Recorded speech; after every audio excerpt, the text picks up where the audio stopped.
খবর নিই, গতকাল 2:45 মুখ্যমন্ত্রী পিজি হসপিটালের সুপারের চেম্বারে বসেছিলেন।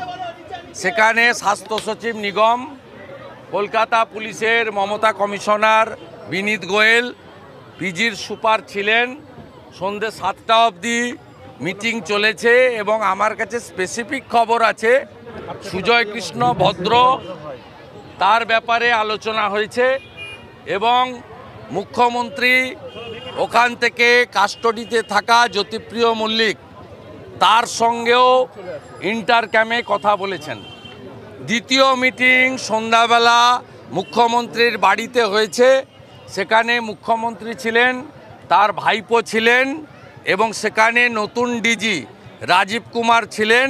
সেখানেও 1.5 ঘন্টা আলোচনা হয়েছে কিভাবে পশ্চিমবঙ্গে লোকসভা নির্বাচন লুট করা যায়।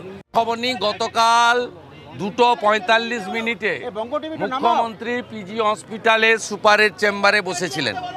সেখানে স্বাস্থ্য সচিব নিগম, কলকাতা পুলিশের মমতা কমিশনার বিনীত গোয়েল, পিজির সুপার ছিলেন।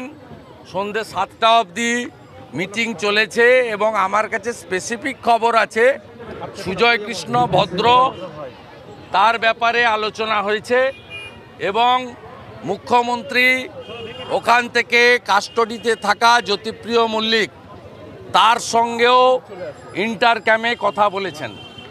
দ্বিতীয় মিটিং সন্ধ্যাবেলা মুখ্যমন্ত্রীর বাড়িতে হয়েছে।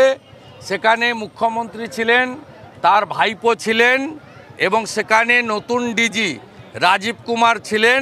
সেখানেও 1.5 ঘন্টা আলোচনা হয়েছে কিভাবে পশ্চিমবঙ্গে লোকসভা নির্বাচন লুট করা যায়।